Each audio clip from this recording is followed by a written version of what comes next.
I would like to interrupt my series of videos about John Newton by just giving you this month some news about myself as a writer. Things are happening, new things is just new marching orders, I feel, from the Lord, and I want to just update all of you who are on my newsletter list about what God is doing. So I think all of you know that my books for the last 20, 25 years have had one goal, and that is to showcase the power of God throughout history, to demonstrate that there's been a track record for the sovereignty of God transforming people and cities and nations. So that's kind of my theme.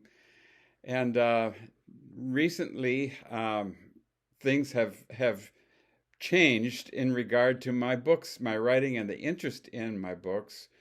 So the series of books about the power of God throughout history began with this book, The Forgotten Awakening, which is about the way God sovereignly reached out to many of the tribes, the First Nations on this continent, before there were even any white people in touch with them. So this was a good demonstration of the power of God and the sovereignty of King Jesus. And then I like to show, well, what happened?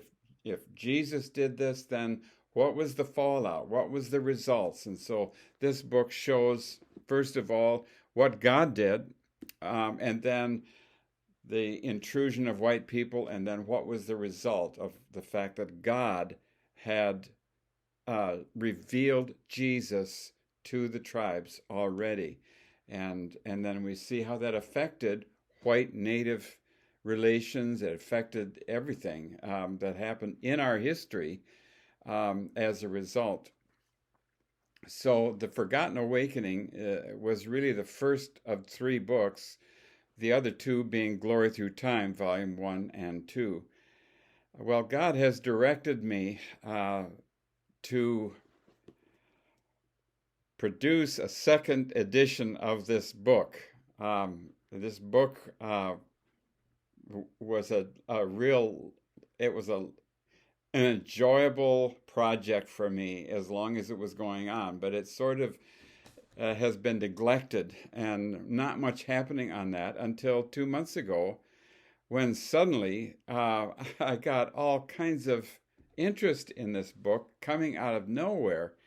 And so I did not know what to do with that, but the result of that is that God has showed me He's not done with this book, and I need to rewrite it a little bit. I need to construct a new preface, a new postscript, a new epilogue, because new things are happening in the Native arena among Native Americans, and He wants me to reflect that a little bit in this book. In other words, the story that started here is still going on.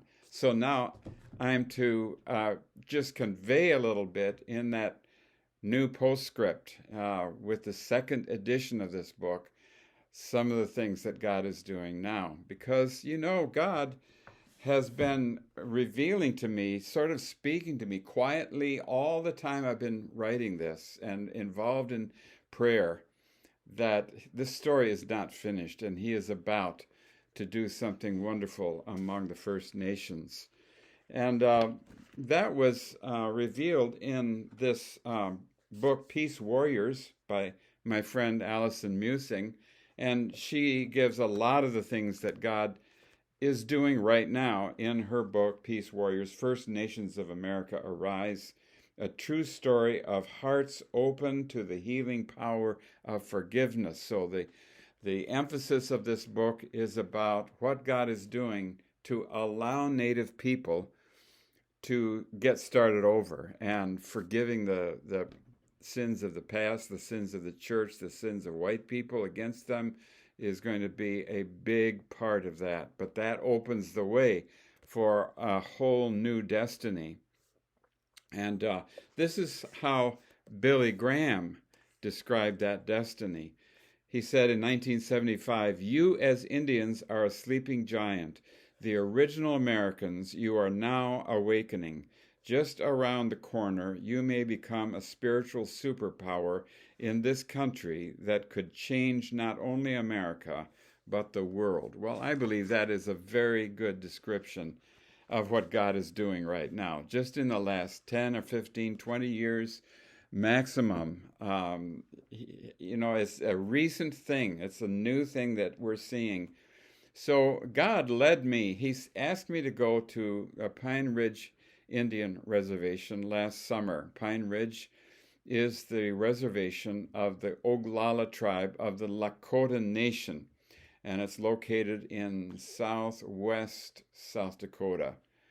And I went there specifically. He said, interview Norma Blacksmith. So this is an intercessor lady, one of the Oglala elders who I didn't realize she was about to pass away. So I just got my interview in prior to that, and I learned about her life, and I'm going to make her life my postscript in this new edition of The Forgotten Awakening. I'm writing that right now. And then I'm going to be republishing this not only as a book, but also in audio format, an audio book.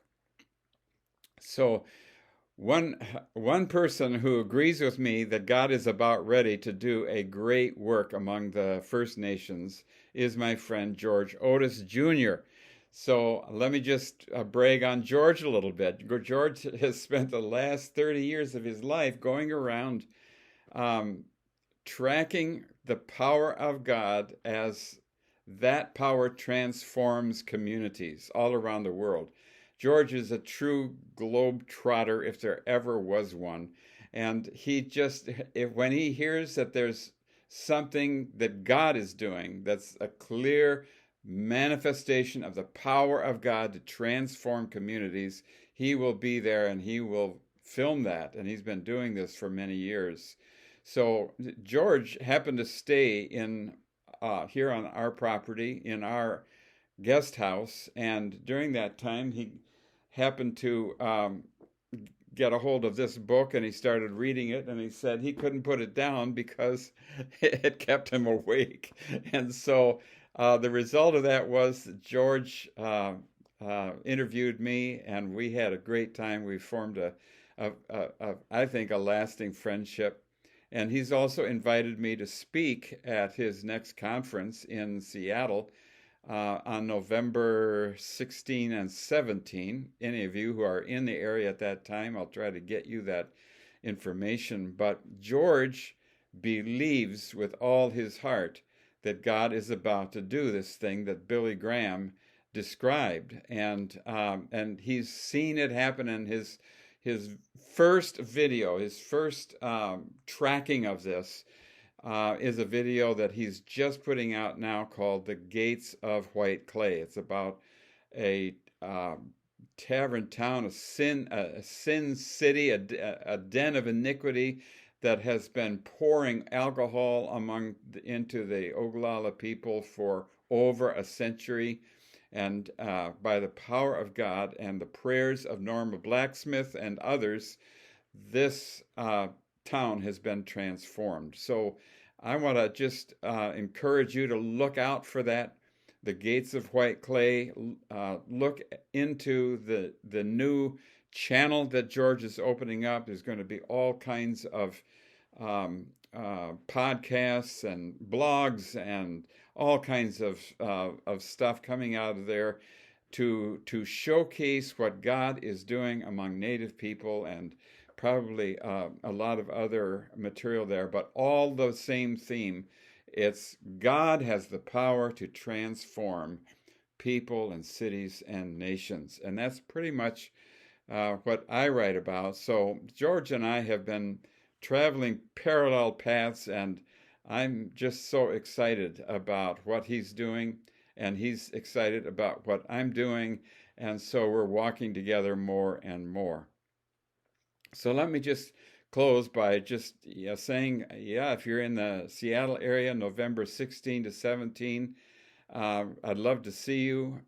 But in addition to that, I'm building my own new website. So just the same as George is doing a new channel, I'm doing a new website. It's going to be douglasmcmurray.com, and it's going to be all just about these three books, at least at the beginning: Glory Through Time, Volume 1 and 2, and then The Forgotten Awakening.